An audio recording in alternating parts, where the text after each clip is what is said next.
Yang saya hormati, saya muliakan, saya cintai, karena cukup banyak jadi saya sebut semuanya keluarga saya yang berada baik di dalam ruangan ataupun di sekitaran gedung yang megah ini. Izinkan saya mengawali dengan bermohon pada Allah Subhanahu wa Ta'ala, semoga semua kita tanpa kecuali sampai hari ini dicintai dan diridhai oleh Allah Subhanahu wa Ta'ala. Karena di antara ciri hamba yang dicintai oleh Allah itu adalah orang-orang yang gemar menyibukkan dirinya untuk belajar pengetahuan al-Islam, untuk belajar meningkatkan ketakwaannya kepada Allah. Sehingga Nabi SAW pernah bersabda, dan Al-Imam Al-Bukhari menempatkan sabda Nabi ini di topik ketiga dari 97 topik yang beliau cantumkan dalam kitab Jami'-nya. Jadi nama lengkapnya Al-Jami' As-Sahih Al-Musnad Al-Mukhtasar min umuri Rasulillah sallallahu alaihi wasallam wa sunanihi wa ayyamihi. Coba ulangi. Karena terlampau panjang dikenal dengan Sahih Al-Bukhari. Dan Al-Bukhari itu bukan nama asli. Nama aslinya adalah Muhammad, punya bapak namanya Ismail, punya kakek namanya Ibrahim, kakek buyutnya Al-Mughirah, yang buyutnya Al-Bardizbah, tinggal di Kecamatan Ju'fa, Kabupaten Bukhara, Provinsi Khorasan, negaranya Uzbekistan sekarang. Karena dari Bukhara, maka orang yang non-Arab mengenalkan nama daerahnya untuk menyampaikan Islam telah sampai ke tempat saya. Maka rumusnya tambahkan al di depannya, ujungnya tutup dengan i. Saya dari Bukhara, ana al-Bukhari. Beliau menuliskan kitab selama 16 tahun. Ditulis di Masjidil Haram, diakhiri di Masjid Nabawi. Beliau beri nama Al-Jami'. Kitab saya ini topiknya komprehensif. Jadi ada 4 jenis kitab hadis nanti yang populer. Satu, Jami'. Jami' itu kitab tematik yang topiknya banyak. Karena itu di Al-Bukhari ada 97 topik. Di Sahih Muslim 54 topik. Namanya sama, Jami'. As-Sahihil Musnad. Saya cek semua hadis terkait topik ini, semua saya pastikan sahih, tersambung ke Nabi sallallahu alaihi wasallam. Al-Mukhtasar, isinya padat dan ringkas, tidak bertele-tele. Min umuri Rasulullah sallallahu alaihi wasallam, saya susun tema topiknya berdasarkan tuntunan-tuntunan Rasulullah, wasunanihi, dan pedoman hidup yang bisa diikuti, wa ayyamihi, dan kegiatan Nabi selama 24 jam. Maka di topik yang ketiga ada yang disebut namanya Kitabul Ilmi, topik pengetahuan. Kitab Bad'ul Wahyi, Kitabul Iman, Kitabul Ilmi. Jadi kalau nanti Bapak Ibu ingin mengaji Sahih Al-Bukhari, boleh dikeluarkan sesuai dengan topik spesialisasinya masing-masing. Ini PKU. Di sini ada dokter, ada perawat dan sebagainya. Keluarkan Kitabul Marid, pengajian tentang kesehatan. Apa yang dibimbing di Quran dengan hadis yang ada di topik itu. Anda yang pebisnis, keluarkan Kitabul Buyu'. Demikian cara mengaji orang-orang dulu. Anda yang sedang belajar, mahasiswa di pesantren atau pengajar, keluarkan topik nomor 3, Kitabul Ilmi. Maka di antara sekian hadisnya, ada satu hadis yang disampaikan oleh sahabat Muawiyah bin Abi Sufyan radhiyallahu ta'ala anhu dari Nabi sallallahu alaihi wasallam. Beliau bersabda, qala Rasulullah sallallahu alaihi wasallam, man yuridillahu bihi khaira yufaqqihhu fid din. Siapapun yang dicintai oleh Allah Subhanahu wa taala dan diinginkan berubah menjadi orang yang lebih baik dari sebelumnya, maka Allah akan berikan taufik kepada hatinya, dibimbing agar ia mau belajar tuntunan agamanya.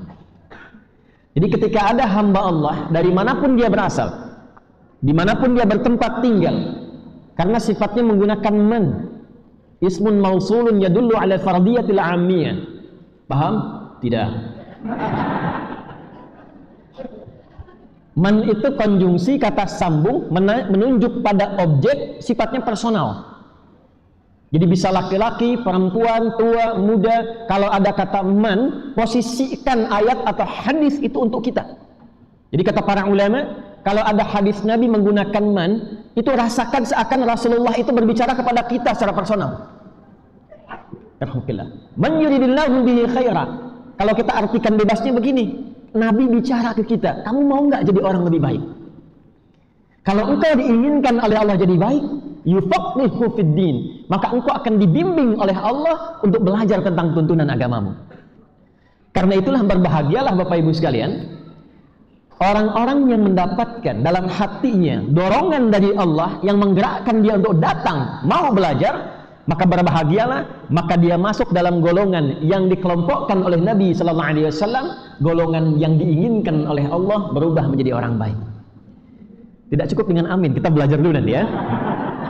Saya ingin katakan kita bahagia dulu karena dari sekian hamba Allah yang berkehidupan sampai detik ini dan bisa melangkahkan kakinya sampai berada di tempat atau sekitaran tempat ini, berbahagialah Anda yang terpilih, bukan hamba-hamba yang lain. Maka saya bermohon semoga dengan kehadiran kita semua di sini mendapatkan bagian keberkahan dari hadis Nabi yang disampaikan tadi. 2.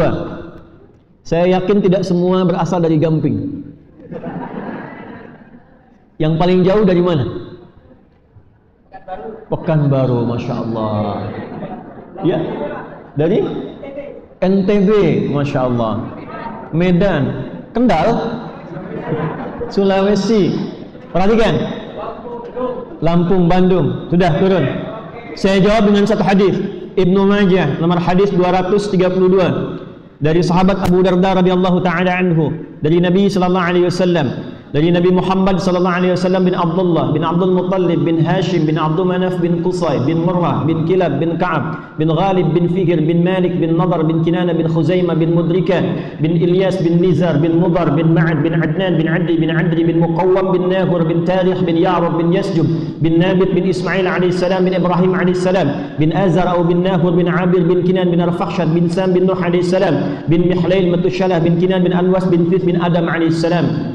Bersabda Nabi sallallahu alaihi wasallam, "Man salaka tariqan yaltamisu fihi 'ilman, sahhalallahu lahu tariqan ila al-jannah, wa innal malaikata la tad'u ajnihataha ridan li talibil 'ilmi, wa inna talibal 'ilmi yastaghfiru lahu man fis samawati wa man fil ardi hatta al-hitan allati fil bihar, wa innal 'ulama'a warathatul anbiya, wa innal anbiya'a lam yurithu dinaran wala dirhama." Faman haddahu fahaddu bihadin wafir atau kama qala Rasulullah sallallahu alaihi wasallam.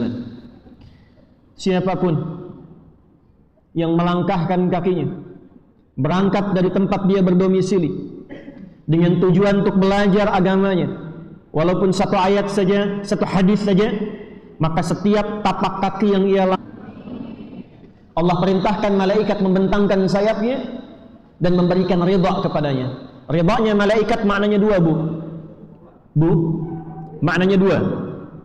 Satu, mengaminkan doa yang dimohonkan. Jadi kalau ibu berangkat dari tempat menetap sampai ke sini, sampai ada di sini, sampai pulang lagi, isi dengan doa salah satunya. Jadi daripada ibu bikin status, ya, ada pengajian Ustadz Adi, alhamdulillah paling depan, ceklik gitu ya. Itu nggak diaminkan malaikat, Bu, nggak diaminkan. Dan malaikat tidak akan like, share, and comment. Karena tugasnya di hadis cuma mengaminkan doa. Ya. Apa yang harus diisi? Mohon kepada Allah. Mungkin ini cara Allah mengabulkan doa yang sekian lama ingin dimohonkan. Dan itu mustajab. Mustajab. Yang kedua, memohonkan ampunan kepada siapa yang beristighfar. Karena itu hampir para ulama hadis ada informasi dari mereka, jika ada yang meminta fatwa, konsultasi untuk bertobat kepada Allah, rata-rata mereka menunjukkan pada dua hal. Kalau bukan meminta kebaikan pada ibunya untuk berbakti, maka mereka merekomendasikan untuk datang ke majelis ilmu dan diisi dengan taubat. Dan itu salah satu sebab nuzulnya Quran surah keempat An-Nisa di ayat yang ke-100, paling kiri sebelah bawah di mushaf. Ada seorang yang ingin taubat, datang konsultasi, ingin merubah diri, maka disarankan oleh salah seorang syekhnya, coba datangi syekh yang di sana karena ia yang mampu membimbingmu. Nah, ini faedahnya saling merekomendasikan.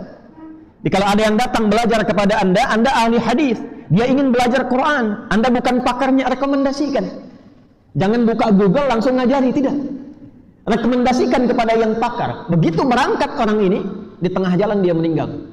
Tapi dia isi dengan taubat kepada Allah. Dia menyesali perbuatannya. Padahal dosanya cukup melimpah. Bunuh orang bukan pernah lagi, khatam. Ya. Mabuk, zina, dia isi dengan taubat di jalan. Di pertengahan, belum sampai dia ke tujuan, dia meninggal. Dan ukuran jaraknya melebihi setengah jengkal, 1 jengkal saja ke tempat tujuannya, lebih dekat ke tempat tujuan. Jadi kisahnya di era Nabi Musa, tapi ayat yang terkait dengan ini turun juga di era Nabi Muhammad SAW. Maka turunlah Quran surah An-Nisa surah keempat di ayat yang ke-100. Wa may yuhajir fi sabilillah yajid fil ardi muraghaman katsiran wa sa'a. Wa may yakhruj min baitihi muhajiran ila Allah wa rasulih thumma yudrikul maut faqad waqa'a ajruhu 'ala Allah. Siapa yang mau belajar untuk merubah hidupnya lebih baik?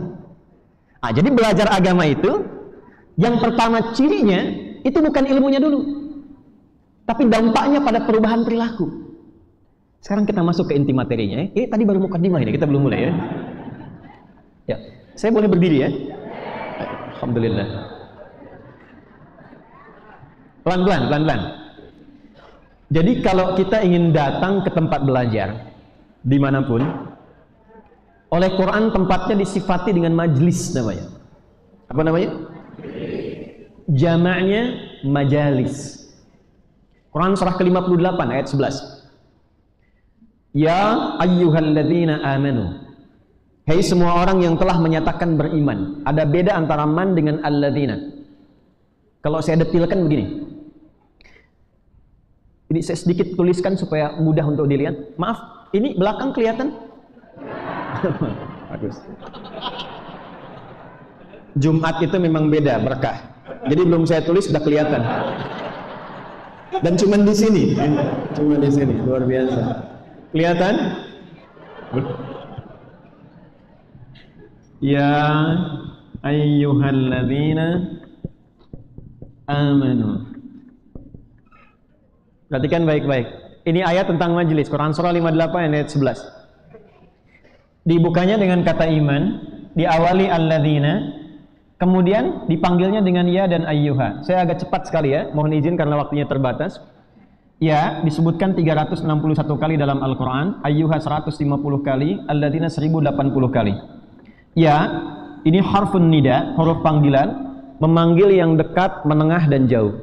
Jadi semua objek dan semua jarak. Ayyuha, ayyunya munada untuk menguatkan panggilan, haknya mengingatkan pentingnya informasi yang disampaikan. Jadi rahasianya begini, kalau ada ayat di Quran dibuka dengan ya ayyuha, ini menandakan isi di ayat itu sangat penting. Saking pentingnya Allah mengingatkan dan menegaskan. Alladzina itu panggilan yang sifatnya semua tanpa kecuali, mau laki-laki, perempuan, besar, kecil, dan sifatnya jamaah. Untuk memberikan kesan bahwa ini tidak berlaku hanya untuk 1-2 orang, tapi semuanya berpeluang mendapatkan keistimewaan ini. Ya ayyuhalladzina amanu, hai semua pemilik iman tanpa kecuali, mau laki-laki, perempuan, besar, kecil, tua, muda, walaupun imannya berbeda-beda ukurannya. Karena itu pakai ya. Ada yang imannya lemah sehingga merasa jauh dari Allah.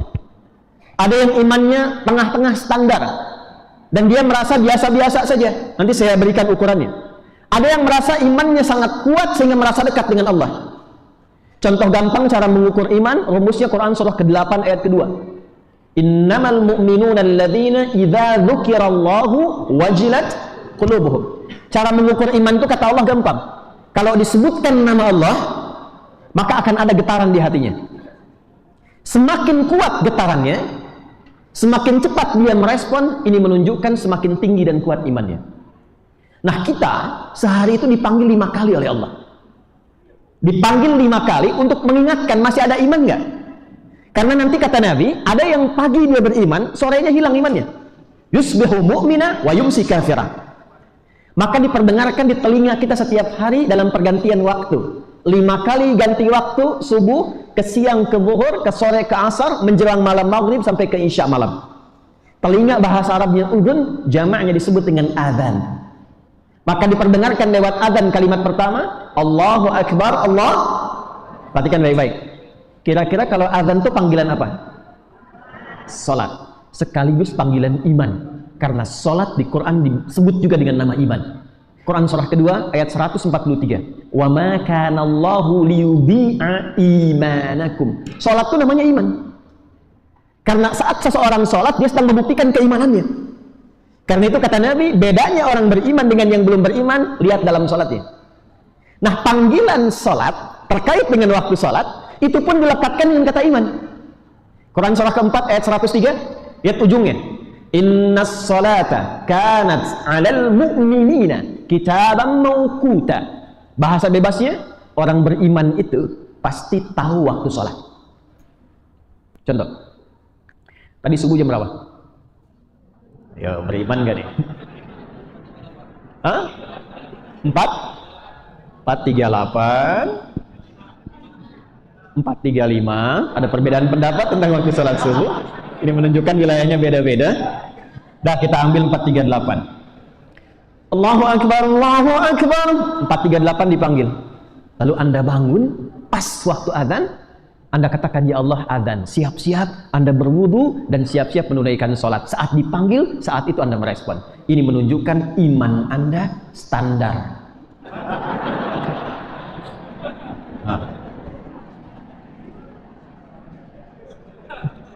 Bukan kuat, standar. Jam kerja di sini jam berapa? Masuk kerja jam berapa, Pak? Ya, masuk kerja jam 7, datang pas jam 7. Standar kan? Pas ya? Pas dipanggil, pas datang, itu standar. Kalau Anda dipanggil 4:38, jam 4 Anda sudah siap-siap, itu baru istimewa. Dia menyiapkan diri sebelum dipanggil, sehingga dia mengkhusyukkan hatinya sebelum dipanggil dalam kewajibannya.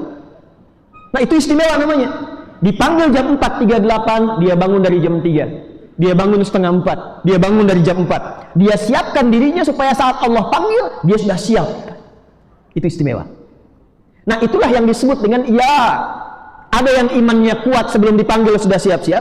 Jangankan sholat fardu, tertinggal sholat sunnah dia gelisah. Ya Allah, saya kesiangan tadi nggak tahajud. Padahal dia bangun jam 4:30. Dan belum dipanggil. Dia merasakan gelisah. Itu iman kuat. Berbahagialah kalau sudah sampai di situ. Ketinggalan sunnah, gelisah. Yang standar nunggu panggilan aja. Nggak tahajud nggak apa-apa. Yang penting nggak lewat fardu, itu standar. Yang agak repot, dipanggil 4:38, dia baru sadar 8:34.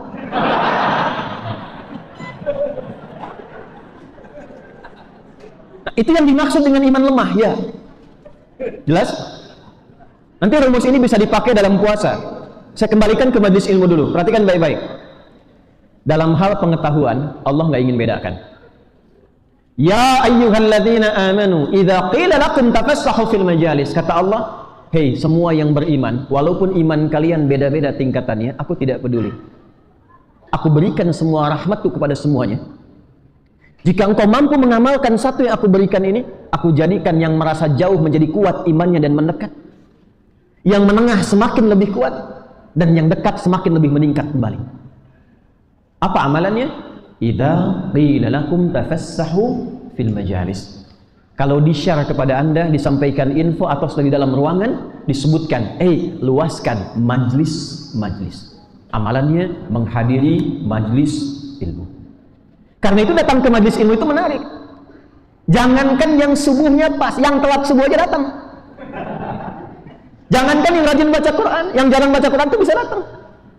Motif awalnya beda-beda. Apakah semua Anda yang kesini ingin mendengar tausiah? Belum tentu. Yang penting saya pengen lihat ustadznya aja. Saya pengen dapat fotonya gitu kan. Ada yang begitu tuh, muka-mukanya kelihatan tuh wajahnya. Tapi itu cuma pengantar. Akhirnya yang menggerakkan kita ke sini kan rahmat Allah. Kalau bukan karena rahmat Allah, mustahil Bapak Ibu ada di sini. Dan di antara sekian yang hadir, boleh jadi ada orang yang sebelumnya nggak pernah ngaji, dapat masukan tiba-tiba kemudian jadi orang paling taat. Mungkin terjadi. Mungkin terjadi. Itulah sebabnya kenapa ketika disebutkan majlis itu memberikan kesan kalau ingin merubah diri menjadi lebih baik, tidak semua tempat pengajian itu punya kualifikasi yang benar menurut Quran. Perhatikan kalimatnya. Idza qila lakum tafassahu fil majalis. Kalau Anda ingin berubah menjadi orang yang lebih baik menurut Allah, maka cari tempat yang disebut dengan majlis. Apa artinya majlis?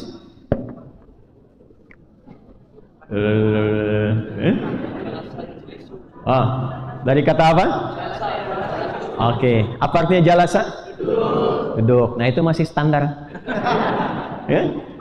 Sama dengan yang ngajinya tabayatubu YouTuban. Pas pakai Facebookan, ya. Lihat sini. Jalasa betul duduk. Tapi juga ada qa'ada, artinya duduk. Sama dengan qara'a, iqra, artinya apa? Bacalah. Kalau utslu, tilawah, baca juga. Apa bedanya? Asal kata jalasa itu bukan duduk. Asalnya berpindah dari tempat yang rendah ke yang tinggi. Anda duduk alas di bawah, saya katakan, tafadhal ijlis, pindah ke tempat yang lebih tinggi, naik di kursi. Tapi kalau saya sedang berdiri tinggi, diminta duduk, kerendah, maka bahasa Arabnya qa'ada. Yaqudu sifatnya julusan, tempatnya maq'ad. Saya tidak bisa sholat berdiri karena ada masalah di kaki. Maka diminta duduk. Bahasa Qur'annya bukan julusan, tapi qu'udan. Alladzina yadhkuruna Allaha qiyaman wa qu'udan. Fa idza qadaytumus sholata fadhkurullaha qiyaman wa, bukan julusan. Itulah kalau Quran itu bukan firman Allah. Tentu kalimatnya akan standar manusia. Tapi untuk menunjukkan firman Allah, maka setiap diksinya berbeda. Penekanannya tidak sama. Jalasa mengangkat dari tempat yang rendah ke tinggi. Tempatnya disebut dengan majlis, jamaknya majalis. Apa pesan yang ingin disampaikan oleh Quran? Kalau Anda mencari tempat untuk belajar, ta'lim, pengajian, maka cari tempat yang mampu mengangkat derajat Anda lebih tinggi dari sebelumnya. Jadi antara datang dengan pulang mesti beda. Mesti ada yang didapatkan. Mesti ada yang terangkat. Apa yang terangkat itu? Dua. Yarfa'illahu alladhina amanu minkum, satu, walladzina utul ilma darajat, dua. Jadi kalau cari majlis ilmu yang benar, yang bisa merubah kita menjadi lebih baik, kata Quran spesifikasinya dua. Satu, cari tempat yang mampu mengangkat iman kita sehingga lebih kuat dan merasa dekat dengan Allah Subhanahu wa taala. Indikasinya apa nanti? Senang beramal saleh. Cari tempat-tempat yang membuat Anda lebih dekat dengan Allah. Cari guru-guru yang bahkan ketika melihatnya Anda teringat dengan Allah. Pengen tahajud, pengen dekat dengan Quran, membuat Anda lebih paham tentang kehidupan akhirat, itulah iman. Tertawa, boleh. Ada 165 canda Nabi kurang lebih. Dan Nabi tertawa, tapi tertawanya tidak memutus iman. Kemudian yang kedua, kalau imannya naik saja, tapi kosong ilmunya, bahaya. Saya tobat ya Allah. Kemarin saya banyak salah, saya ingin mendekat kepadamu. Nggak apa-apa, subuh besok saya 4 rakaat. Butuh yang kedua yang disebut dengan ilmu. Iman dan ilmu adalah sayap Islam yang bersamaan. Tak mungkin Anda beriman dengan baik tanpa ilmu, tak mungkin Anda berilmu dengan lurus tanpa iman. Nah, majlis seperti ini kita harus naikkan keduanya, iman dan ilmu. Dan yang menggabungkan kedua pembahasan itu salah satunya adalah fikih puasa. Karena kita akan menjelang kepada Ramadan, kita akan turunkan satu subtopik saja terkait iman dan ilmu di dalam bidang puasa. Ini inti materi kita yang akan kita bahas hari ini. Mukadimah kedua selesai. Ya? Maaf, izin, saya ada waktu berapa menit lagi? Sampai jam berapa, Bu? Asar, ya. Silahkan Ibu ya. Saya Jumatan langsung ke masjid, saya berangkat ke Kerambengan. Ibu mau sampai asar sini boleh? Ya. Yuk kita mulai terapkan kajiannya. Jadi maksud saya begini, kalau nanti saya menyayangi Bapak Ibu semua, dan saya melihat betapa Allah mencintai kita semua dan menggerakkan kita untuk datang. Jangan sia-siakan cinta Allah ini, tempatkan dalam kaidah yang benar. Nanti gak ngaji dengan siapapun silahkan. Banyak ustadz yang baik-baik, tapi kualifikasinya cari yang meningkatkan iman dan ilmu bersamaan. Siap? Yuk kita praktekkan contohnya. Quran surah kedua Al-Baqarah ayat 183. Kita mulai di sini. Bismillahirrahmanirrahim. Bapak Ibu jamaah sekalian, ayat puasa di Al-Baqarah ayat 183 diturunkan oleh Allah kepada Nabi Muhammad SAW di tahun kedua hijrah di bulan Sya'ban, persis seperti sekarang. Jadi turunnya ayat ini bukan di Ramadan, tapi di bulan apa? Sya'ban, bulan ke-8 di tahun kedua hijrah. Kenapa turunnya di bulan Sya'ban? bukan di bulan Ramadan. Dan menariknya nanti, semua ayat-ayat yang turun terkait ibadah, saat turun ayatnya langsung dipraktekkan. Contoh, ayat tentang sholat. Nabi menunaikan Isra dan Mi'raj, nanti lihat di Sahih Muslim, Kitabul Iman, topik yang pertama, jilid yang 1, subtopik yang ke-74, hadis nomor 162, paling kanan di pertengahan. Itu begitu peristiwanya berlangsung, turun perintah, langsung sholat. Zakat demikian. Turun ayat tentang zakat, zakatnya berlaku. Haji demikian. Turun ayat tentang haji, tentang umrah, berlaku hukumnya seketika. Tapi puasa, turunnya bulan Sya'ban, berlakunya Ramadan. Kenapa? Yang pertama kata para ulama, karena ada banyak hal yang istimewa dalam Ramadan. Yang saking istimewanya, Nabi diberikan oleh Allah persiapan untuk menyampaikan kepada umatnya berbagai macam kesiapan-kesiapan sebelum menunaikan ibadahnya. Karena dikhawatirkan ketika turun pada waktunya langsung dipraktekkan, turun sehari sebelum Ramadan, besoknya langsung Ramadan. Dikhawatirkan tidak sempurna menunaikan ibadah yang ada di Ramadan sehingga tidak mendapatkan keistimewaannya secara luas. Maka diberikanlah waktu selama sebulan, turunlah kemudian ayatnya, dan dari itulah ada persiapan yang istimewa menjelang kepada Ramadan. Sekarang yang akan kita keluarkan dua hal. Apa rahasia di balik ayat ini? Apa program yang Nabi bimbingkan menjelang kepada Ramadan, dan apa ukuran orang-orang yang mampu berhasil menunaikan puasanya? Kita mulai dengan Al-Baqarah ayat 183. A'udzu billahi minasyaitonir rajim. Ya ayyuhalladzina amanu kutiba 'alaikumus shiyam kama kutiba 'alal ladzina min qablikum la'allakum. Fokus baik-baik. Ya ayyuhalladzina amanu, sudah saya bahas tadi. Hei semua orang yang telah menyatakan beriman tanpa kecuali, besar, kecil, tua, muda, apapun profesinya, sepanjang memenuhi kualifikasi berdasarkan fikihnya, semua dipanggil. Karena semua dipanggil, perhatikan barokahnya huruf ya di sini. Karena panggilannya menggunakan huruf ya di awal ayat puasa ini, maka Allah tanamkan rahmat kepada semua hambanya di awal puasa tanpa kecuali. Inilah barokahnya huruf ya. Perhatikan baik-baik ya. Dengan huruf ya inilah rahmat Allah diturunkan di awal puasa tanpa kecuali pada siapapun. Mau yang lemah imannya, yang kuat imannya, yang menengah.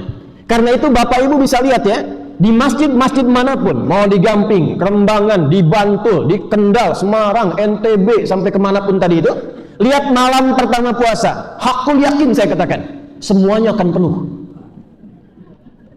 Dan yang ke masjid itu, jangankan yang biasa jamaah, yang jarang ke masjid pun bisa saf pertama. Tapi jangan simpulkan setiap saf pertama nggak pernah ke masjid ya. Saya ilustrasikan.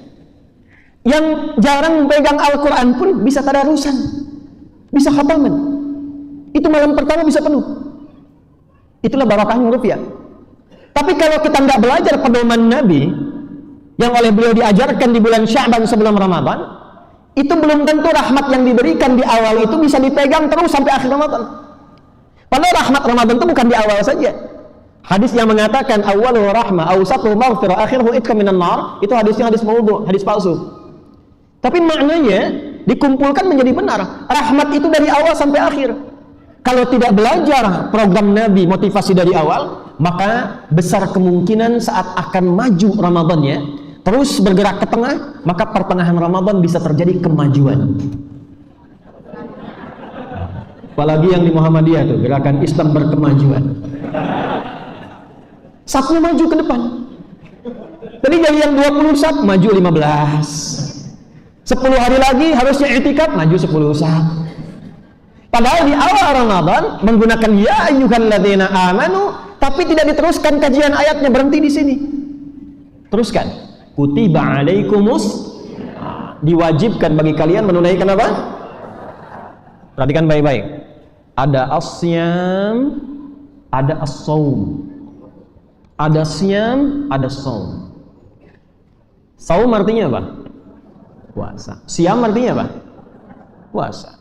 Saum hanya disebutkan sekali dalam Al-Quran. Quran surah 19 ayat 26. fa imma tarayanna minal bashari ahada faquli inni nadhartu lirrahmani sawma falan ukallima al-yawma insiya. Maryam, kalau nanti ketemu orang siapapun, diam aja, jangan bicara, kamu saum. Nanti tunjuk aja bayinya, biarkan dia yang mengklarifikasi. Mukjizat Nabi Isa alaihissalam yang kedua, yang pertamanya lahir dari ibu yang tak pernah disentuh oleh siapapun. Bahasa Qur'annya walam yamtasni bashar, nggak pernah disentuh. Ingat, bukan lahir tanpa ayah. Kalau yang begitu banyak, ya. Lahir tanpa disentuh laki-laki manapun. Karena itu di Quran Maryamnya disebut dengan nasabnya sekalian. Wa Maryam ibnata Imran. Perhatikan dalam kaidah tafsir, kalau ada ayat menyebutkan nama plus nasab ke atas, ini menunjukkan peristiwa dimaksud hanya terjadi pada orang itu dan tidak terjadi lagi di masa depan pada siapapun.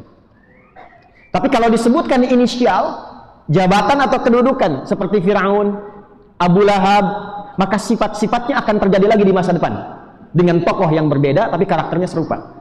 Wa Maryam ibnata Imran, dan Maryam anak perempuannya Imran.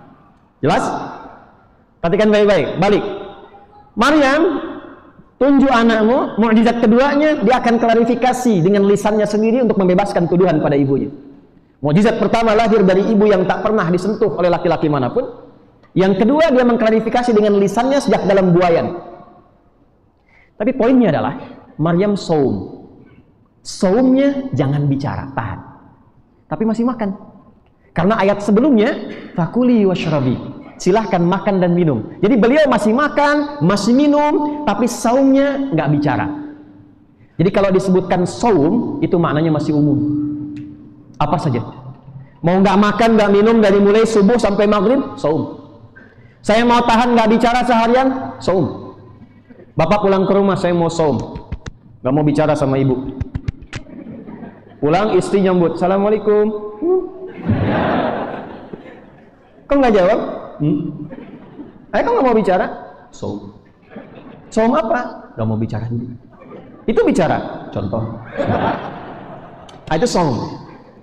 Jadi kalau tanpa aturan yang jelas, mau nggak makan atau makan tapi masih minum, ya maaf, ia puasa tapi masih berbuat maksiat, ia nahan tapi ada yang lain yang masih dikerjakan, itu masih umum. Kalau Anda ingin merubah bentuknya menjadi khusus, ada programnya, ada aturannya, waktunya diatur, ibadahnya diatur, programnya diatur, maka berubah namanya dari saum menjadi siyam. Disebutkan 9 kali dalam Al-Quran.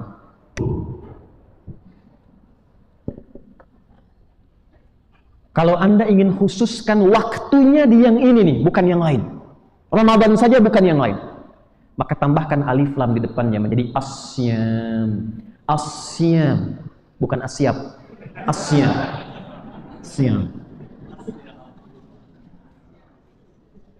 Perhatikan ayatnya. Saya ingin ajak Anda bagaimana merasakan dahsyatnya bahasa Quran. I'jaz al-fadhil Qur'anul Karim. Ya ayyuhalladzina amanu kutiba alaikumus. Ada alif lamnya enggak? Ada. Ini menunjukkan puasa yang akan ditunaikan itu bukan puasa biasa. Bukan sekedar Anda tunggu, kemudian hanya dilihat 2 waktu aja. Kapan buka, kapan sahur. Buka jam sekian, sahur jam sekian. Buka jam sekian, sahur jam sekian. Makanya memang saya suka agak aneh, saya berikan masukan. Kenapa jadwal imsakiyah isinya jadwal sholat? Coba silahkan cek tuh. Imsak itu kan nama lain dari puasa.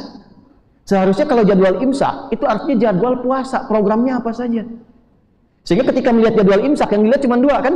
Kapan subuh, kapan maghrib kan? Ayo ngaku tuh, ya kan? Hari pertama maghrib jam berapa, hari kedua jam berapa kan? Bedanya berapa menit ya? Nah, itu masih umum. Tapi kalau kita katakan siam, maka ada program yang Nabi telah tunjukkan, waktunya teratur dengan sempurna. Ini yang akan kita keluarkan dengan cepat terlebih dahulu. Yuk, pelan-pelan. Saya mulai dengan hadis yang cepat dulu. Al-Bukhari, nomor hadis yang ke-38. Kitabus Shaum. Hadis riwayat Al-Bukhari. Nomor hadis. Qala Rasulullah sallallahu alaihi wasallam, "Man shama Ramadhana imanan wa ihtisaban ghufira lahu ma taqaddama min dhanbi Pelan-pelan. Fokus baik-baik. Masih ingat tadi saya katakan di awal, kalau ada man itu menunjuk kepada apa? Personel ya. Maka rasakan ini Nabi mengajak kita secara personel ke masing-masing kita. Man shoma, siapapun. Saya lebih condong mengartikan kepada siapapun ya. Di terjemahan dulu itu diterjemahkan dengan barang siapa. Nah, saya cenderung memilih ini. Kenapa? Karena sampai sekarang saya belum bisa memastikan dan menemukan itu barang punya siapa. Man shoma, man siapapun. Shoma yang menunaikan puasa dengan serius. Perhatikan, man ketemu fi'il madhi, maka fi'il madhi kata kerjanya artikan dengan sungguh-sungguh. Serius. Man shoma, siapapun yang menunaikan puasa Ramadhana dengan sungguh-sungguh, Ramadan, khusus di bulan Ramadan. Ketentuan pertama, perhatikan, ketentuan pertamanya, bukan puasa biasa. Satu, imanan. Dia tunaikan sepenuh imannya. Keseriusan pertama, iman. Pelan-pelan. Wahtisaban. Yang kedua, ketentuan kedua, ihtisab. Awas Pak ya, Ibu, kita belajar dari sekarang, karena ini yang menentukan berpahala atau tidak, bonusnya dapat atau enggak, merubah perilaku atau tidak, kuncinya di sini. Wahtisaban, kedua, ada unsur ihtisab. Terpenuhi dua ini, baru saja puasa dan niat, kemudian dijalani setelah sahur, masuk fajar, Anda jalani dengan dua rumus ini. Qadarullah misalnya belum sampai maghrib meninggal, misal saja. Belum sampai maghrib meninggal, sampai asar misalnya meninggal. Itu bonusnya, ghufira lahu ma taqaddama min dzambi. Semua dosa-dosa yang pernah dikerjakan selama hidupnya digugurkan seketika oleh Allah Subhanahu wa taala. Semua. Maaf ya, cuman catatannya hutang tetap berlaku. Gugur dosa itu tidak menghapus hutang. Gugur semua dosa. Siapa yang merasa tidak punya dosa boleh angkat tangan. Enggak, saya serius. Yang dosanya sedikit boleh angkat tangan. Yang agak banyak? Agak banyak. Yang banyak sekali? Oke, yang nggak ngangkat saking nggak kehitungnya banyak gitu kan? Oke. Sekarang saya robah. Siapa yang ingin masuk surga boleh angkat tangan. Insya Allah. Yang surga Firdaus. Insya Allah. Yang ingin bersama Rasulullah. Baik, orang aneh. Masuk surga, pengen dengan Rasulullah, tingkat paling tinggi, dosa banyak. Ya kan? Aneh kan? Dan Allah Maha tahu itu. Maha tahu.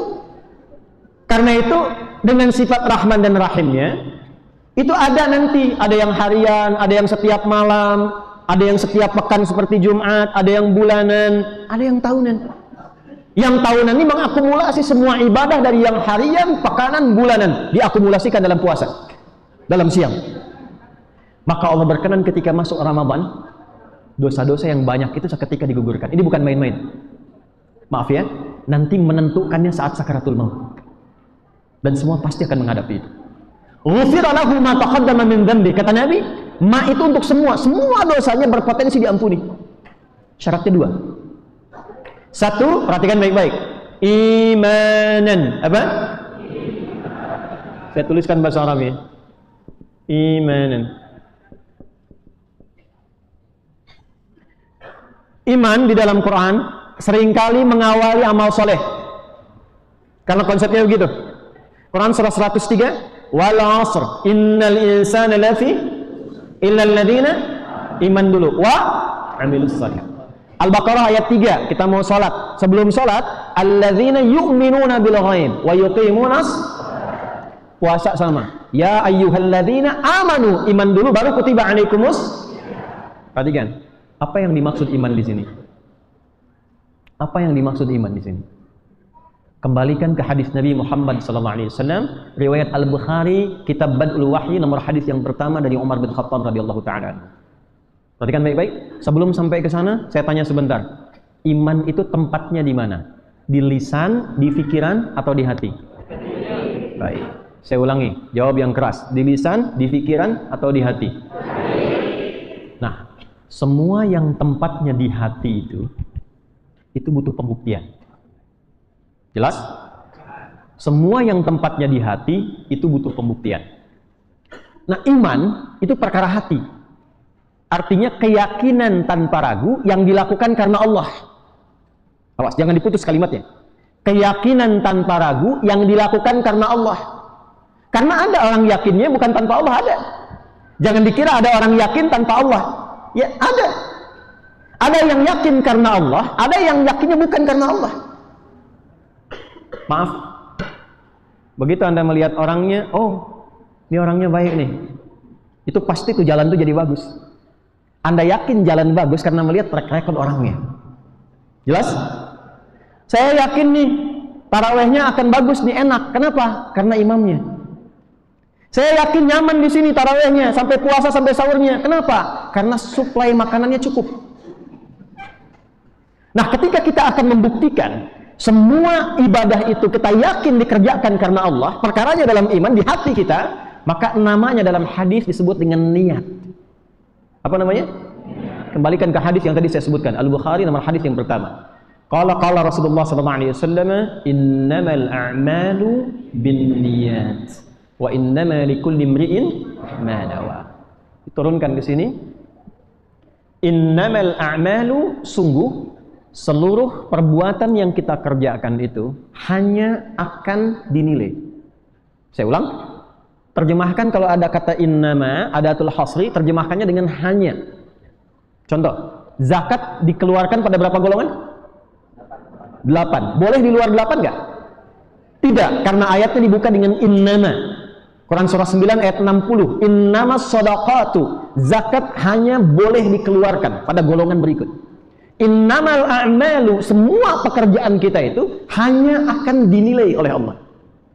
Dinilai itu diberikan pahalanya, disebut berhasil, diberikan keistimewaannya. Maaf, bin niyat, diukur berdasarkan niat itu.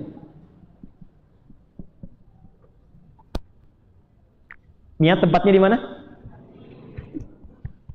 Kalau di lisan itu namanya talaffuz. Niatnya di hati. Kata Al-Imam Asy-Syafi'i, an-niyatu mahalluha fil qalbi. Niat itu tempatnya dalam hati. Kalau dibawa dalam salat, muqtarinatan bit takbir. Begitu mengucapkan Allahu Akbar, dalam hati kita niatkan salatnya mau kemana? Zuhurkah, asarkah, maghribkah, jumatkah, untuk membedakan antara salat satu dengan yang lainnya. Sekali lagi, karena iman perkaranya niat dan tempatnya di hati, maka bab ini menjadi penting karena mengawali ibadah puasa. Saya tanya, ibu niat puasa karena siapa? Yakin? Betul? Coba nanti kita cek. Jangan-jangan tarawehnya ke masjid karena si fulanah juga taraweh, saya taraweh. Antum semua kesini karena Allah atau karena saya mau datang?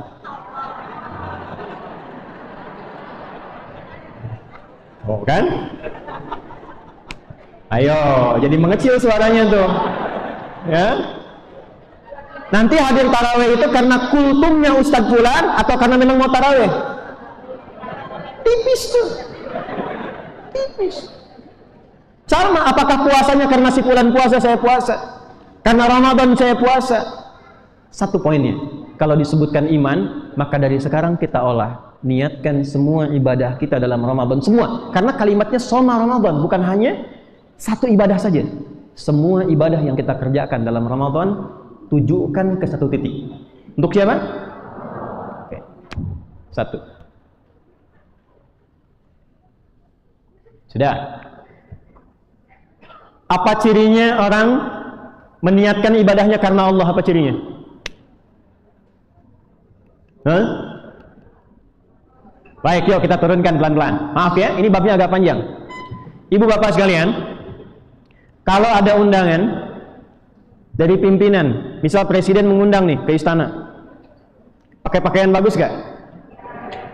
Baik. Dandan gak? Siap-siap gak? Dipanggil jam 7, datang jam berapa? Masya Allah. Padahal proposalnya belum tentu dikabulkan ya. Balik. Karena itu orang yang serius meniatkan imannya karena Allah, maka hal pertama yang muncul dalam dirinya, dia merasakan keagungan Allah, ingin menghadapnya. Quran surah kedua ayat 45 sampai 46 bab salat. Wasta'inu bis sabri was. Wa innaha lakabiratun illa 'alal. Perhatikan, siapa khasyi'in di situ? Alladzina yadhunnuna annahum mulaqu wa annahum, dia merasa saat sholat itu bukan sekedar panggilan, Allah yang panggil. Karena Allah yang panggil, saya siap-siap. Kalau bukan Allah yang panggil, mungkin saya biasa. Tapi karena Allah yang panggil, saya siap-siap. Karena itu di Quran surah 7 ayat 31, bahkan dia siapkan pakaian terbaik. Ya bani Adam, khudhu zinatakum inda kulli masjid. Hei anak cucu Adam, kalau ada panggilan dari masjid, siapkan pakaian terbaikmu. Itu namanya iman. Nah sama, Anda mau masuk Ramadan sekarang. Apa motivasinya? Orang yang puasanya benar dilakukan karena iman, maka Allah akan menyambutnya langsung di hari kiamat dengan menyiapkan satu pintu surga, langsung diberi nama dengan Ar-Rayyan. Apa namanya? Bu?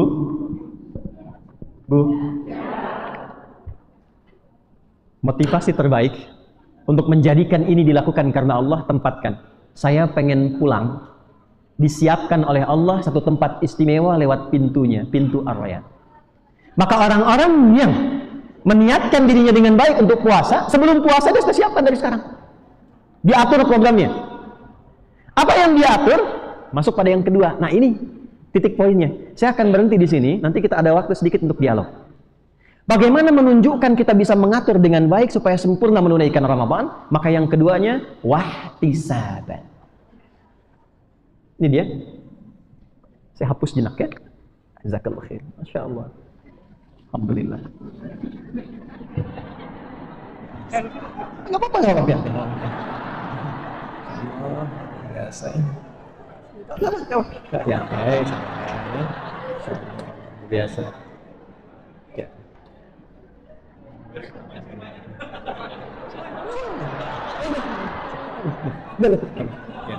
Ya.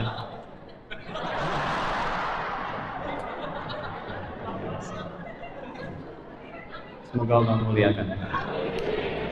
Man dalla ala khairin falahu ajrun mithla ajri fa'ilihi min ghairi an yanqusa min syai'. Siapa yang memfasilitasi pada kebaikan, dia punya pahala yang sama dengan yang mengerjakan tanpa dikurangi sedikit, ya. Dia sudah bantu ngapus, mudah-mudahan pahalanya sama dengan yang menulis, insyaallah. Kecuali beliau menghapus apa yang tidak ingin saya hapus.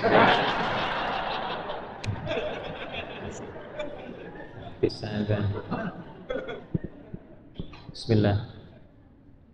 Ihtasaba yahtasibu ihtisaban. Akarnya dari kata hasiba, bisa hasiba yahsibu, bisa hasiba yahsabu. Dari sini muncul hasaba yuhasibu, dari sini muncul ihtasaba yahtasibu. Apa itu ihtisab? Ihtisab itu maknanya dua. Satu, mengumpulkan, menghitung, merumuskan peluang-peluang kebaikan yang bernilai pahala. Kalau bahasa paling singkatnya begini, saya mau niatkan semua puasanya karena Allah. Bagaimana cara menjalaninya? Maka keluarkan semua program Ramadan yang diterangkan oleh Nabi, yang pahalanya langsung disebutkan. Bahkan ukurannya nanti oleh Nabi ditegaskan, bergantung kepada Allah memberikannya. Contoh. Yuk kita lihat pelan-pelan. Pertama, program pertama yang Nabi tunjukkan terkait dengan sholat saat Ramadan. Ada sholat khusus yang hanya dikerjakan di Ramadan saja, waktunya malam. Sholat apa namanya? Tarawih. Apa keutamaannya? Nah, kalau nggak tahu keutamaannya, nggak ada motivasi untuk tarawih nanti. Itu maksudnya. Ihtisab itu. Dilihat dulu, keluarkan apa keutamaannya, selain pahala apa. Nah, nanti itu ditempatkan di awal, setiap akan tarawih jadikan motivasi. Kalau nggak ada itu, nggak ada motivasi. Mau tarawih, mau enggak nantinya. Padahal bab tarawih itu paketnya sama dengan Ramadan, dengan puasa. Di siangnya soma, malamnya koma. Hadisnya sama.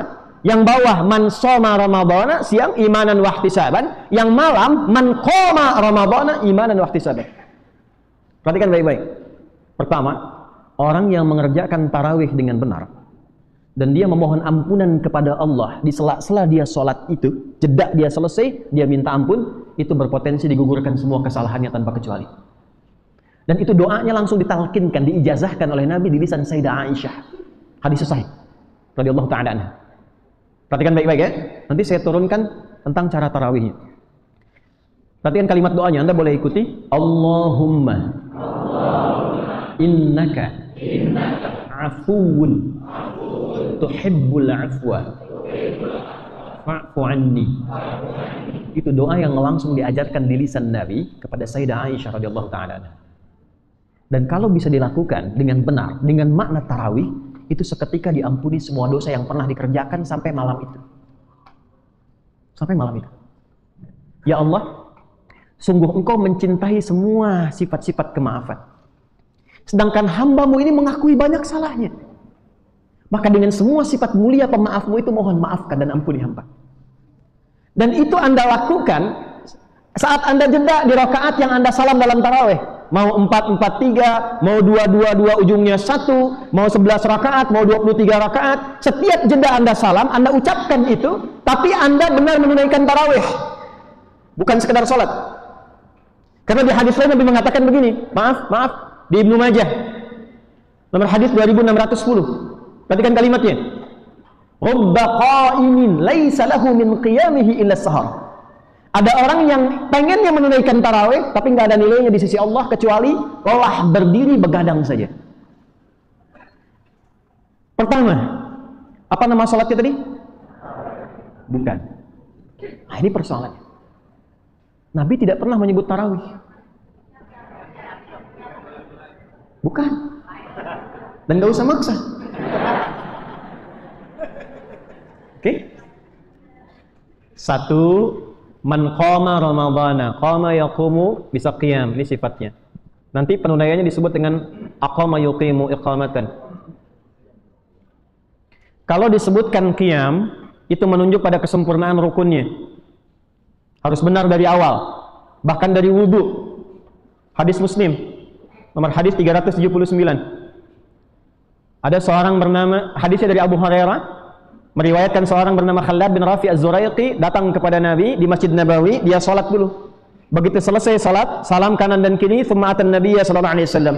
Dia datang kepada Nabi sallallahu alaihi wasallam, dia mengatakan assalamu alayka ya Rasulullah. Kata Nabi, "Shalli, irji wa alaikas salam wa rahmatullah, irji, salli fa innaka lam tusalli." Dijawab salamnya dulu, kemudian setelah itu kata Nabi, salat lagi karena Anda belum salat. Sampai 3 kali dia mengulang, Nabi mengulang kalimat yang sama. Dia berkata, "Ya Rasulullah, ma uhsinu ghairah, alimni." Ya Rasulullah, saya nggak bisa lebih baik dari apa yang saya lakukan tadi, tolong ajarkan saya. Maka ketika Nabi mengajarkan, lihat kalimatnya, idza qumta ilas shalah. Kalau engkau ingin salatmu sempurna secara rukun dan syarat, perhatikan kalimatnya, asbighil wudu, sempurnakan dari wudunya dulu. Dia orang kalau wudunya nggak sempurna, otomatis pasti berdampak pada salatnya. Silahkan cek. Nanti pas mau Jumatan, kalau di tempat wudu ada yang basuh kepala, cuman begini, takut, ya. Nah itu pasti itu ada masalah dalam salatnya. Rukun dan syarat sempurna, qiyam. Tapi kalau Anda ingin menyebutkan sifatnya yang berdampak kepada ruh, yang kalau sholat kita lebih tenang, lebih nyaman. Karena sholat juga disebut dengan zikir. Quran surah 20 ayat 14. Wa aqimis sholata lidzikri, tunaikan salat sebagai zikir kepadaku. Apa fungsi zikir? Quran surah 13 ayat 28. Ala bi dzikrillah tatmainnul qulub. Kalau zikirmu benar, salatmu benar, yang pertama didapatkan itu ketenangan hati. Ini rumus dalam Quran. Kalau ibu bapak sedang tidak tenang, sedang gelisah, ada masalah, jangan dicurhatkan sekali lagi di media sosial. Lebih baik ambil wudu, menghadap kiblat, salat. Dan itu pasti ada ketenangan, walaupun solusi belum datang, tapi hati tenang. Hati tenang. Di Quran itu ada gambaran ciri masyarakat sakit. Quran surah 4 ayat 82. Fa idza ja'ahum amrum minal amni awil khaufi adza'u bih. Ada masyarakat yang kurang sehat tuh. Mohon maaf yang dari PKU. Apa di antara cirinya? Sedikit-sedikit broadcast. Gamping mendung, bikin status. Ceplik, gamping mendung ya.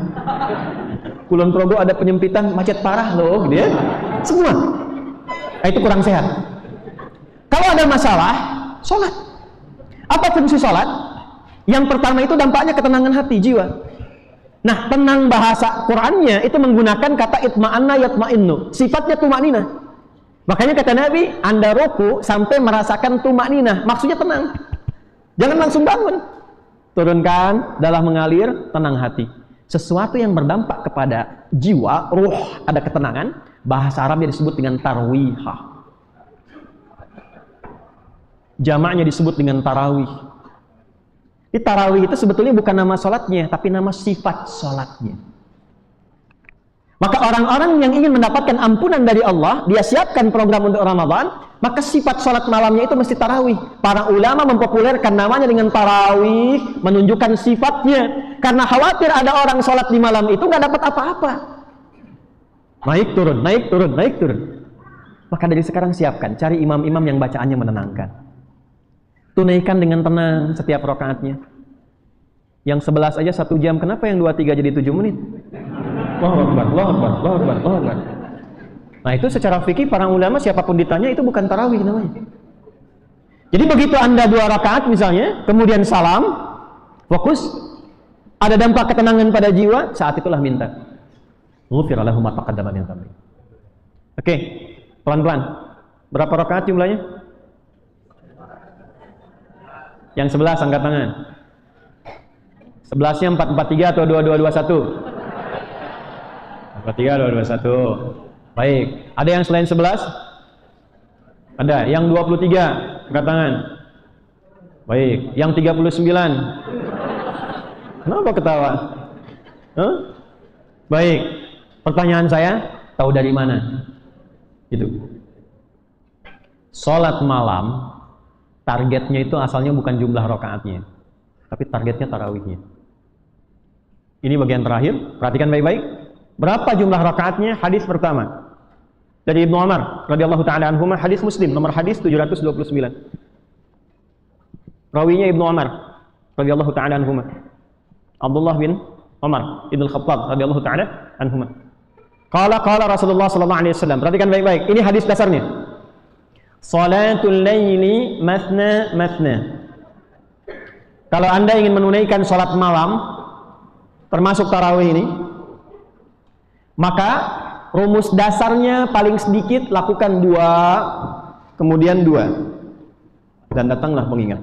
10 menit lagi. 10 menit lagi. 2, kemudian 2. Berapa batasnya? Fa idza khasya ahadakumul fajra falyutir rak'atan wahidah. Kalau Anda khawatir sudah akan tiba fajar, maka segera tutup dengan witir. Kira-kira kalau Anda ba'da isya, sholat tarawih, sampai menjelang fajar berapa rakaat? Hah? Menjelang fajar itu sahar namanya. Quran surah 51 ayat 18. Waktunya sahar, pekerjaannya disebut sahur. Jelas? Kurang lebih 30 menit sebelum fajar. Jadi kalau dari ba'da isya jam 8 bisa sampai setengah 4 atau jam 4, kira-kira dapat berapa rakaat? Makanya Imam Malik itu ada yang sampai 300 rakaat, 150 rakaat, ada yang 39 rakaat, dikejar itu. Jadi pertama sebetulnya nggak ada batas jumlah rakaatnya, tapi yang dikejar kualitas tarawihnya. Muncul persoalan kalau nggak ada batasnya, nggak ada standarnya, nanti masing-masing seenaknya. Yang ini 2 witir 1, kok cuma 2? Nggak ada batas. Yang itu 4, yang ini 6 witir 1. Maka Nabi memberikan standar. Al-Bukhari nomor hadis 2010. Hadis ya dari Sayyidah Aisyah radhiyallahu taala anha. Maka Rasulullah sallallahu alaihi wasallam yazidu fi Ramadan atau fi ghairihi ala 11 rak'atan. Kalau beliau tinggal di rumah saya, yang saya saksikan di Ramadan atau di luar Ramadan, salat malamnya konsisten 11 rakaat. Berapa rakaat? Oke. Istri Nabi berapa, Pak Tandu? Berapa? Baik, istri Nabi lebih daripada 4, ada 11 yang populer, 9 yang banyak dibahas. Kenapa diizinkan lebih daripada 4? Karena semua istri Nabi mewakili seluruh karakter perempuan di bumi. Nanti ibu silahkan ngaji khusus bu ya, kalau saya kesini lagi nanti kita bisa bahas. Di antara ibu harus temukan kira-kira ibu mirip siapa. Itu ada nanti. Kalau wajah nggak mungkin, ya itu karakter maksudnya. Nanti ada yang, betul Pak, ada yang senang kajian, ada yang senang bikin kue, ada yang senang fashion, ada istri Nabi begitu. Nanti lain waktu ya Bu. Ya. Nah ini kan di rumah Sayyidah Aisyah. Kalau di rumah Sayyidah Maimunah, berapa jumlahnya? Abu Daud, nomor hadis 1367. Dari Ibnu Abbas radhiyallahu taala anhuma. Abu Daud itu muridnya Imam Ahmad bin Hanbal. Perhatikan. Kana an-nabiy sallallahu alaihi wasallam idza istayqadha min naumihi fajalasa wa qara khawatim Ali Imran wa masaha bi yadihi min athari naumihi fadhaba ila shinin mu'allaqa. Kemudian datang ke musalla beliau dan salat. Salatnya kata beliau 2 tutup dengan 1, 11 rakaat. Di sini 11, di sini 11. Yang di Sayyidah Aisyah dikerjakannya 4 3, yang di sini 2 1. Jadi kalau Anda 11 rakaat pakai 4 3, berarti Anda mengamalkan yang di sini. Kalau Anda 11 yang 2 ujungnya 1, Anda mengamalkan yang di sini. Cuman pertanyaannya, Nabi itu 1 rakaatnya berapa panjangnya? Kita mau tutup nih. Maka kata Sayyidah Aisyah, la tas'alan husnihinna wa tulihinna. Tapi jangan tanya panjang dan bagusnya ya. Itu yang nanya Abu Salamah dari tabi'in. Tapi ketika era sahabat, ada sebagian penasaran. Abdullah bin Mas'ud, Ubay bin Ka'ab, beberapa yang lain ikut sholat di belakang Nabi. Karena penasaran. Ternyata rakaat pertamanya itu 100 ayat Al-Baqarah. Dikira akan ruku, ternyata nyambung 286 ayat. Rakaat pertama. Dikira akan ruku, ternyata nyambung Ali Imran 200 ayat. Dikira akan ruku, nyambung An-Nisa 176 ayat. 5 juz 4 halaman, barulah kemudian beliau ruku. Rakaat pertamanya 5 juz 4 halaman. Dan info paling akuratnya, besoknya nggak ada yang ikutan lagi. Nah, sahabat itu ingin lihat Nabi, ingin sama dengan Nabi. Umar jenius. Ini makin kesini kok makin berkurang katanya kualitas rakaatnya itu, kualitas ayatnya. Maka Umar berpikir, bagaimana caranya ayatnya sama dengan Nabi tapi tak terasa lelah. Maka dikembalikan ke hadis asal riwayat Ibnu Umar yang tadi itu, oleh beliau dipecah jadi 2. Yang 11 dibagi 2. 10 pertamanya dibagi 2. 5 juz 4 halaman bagi 2. 2 juz. Maka 1 bagi 2. Yang 10 dikalikan rumusnya. 10 karena dibagi 2 kalikan. Jadi 20. Jadi yang 5 juz 4 halaman bagi jadi 2 rakaat. Karena itu yang 11 itu tadi 10-nya kalikan 2 jadi 20 rakaat. Witirnya 1 kali 2 kan jadi genap. Maka jadikan 3. 20 tambah 3 berapa? Inilah asalnya yang 23 itu. Nggak pakai lo. Oh. Asalnya ini. Kita pakai ilmu ngajinya. Ya. Dan ini bukan bid'ah, nggak mungkin Umar berbuat bid'ah. Karena nggak ada batasan. Umar itu spiritnya gimana tetap sama dengan Nabi. Makanya kalau Anda ingin ngambil 11 pun, jangan banyak diskon bacaannya. Lihat imamnya. Wah, ini jamaahnya mukanya cool semua nih, gitu kan? Maka bacakan yang sesuai. Jelas? Ghairil maghdubi alaihim waladdallin. 1997 saya di Darul Arqam di Garut. Ramadan pertama, imamnya kakak kelas saya nomor 1 yang paling tinggi. Madnya sampai 6 harakat. Kelas 6 paling tinggi. Begitu waladdallin amin, dia baca Yasin. Waduh, saya pikir panjang nih. Tapi ternyata Allahu Akbar.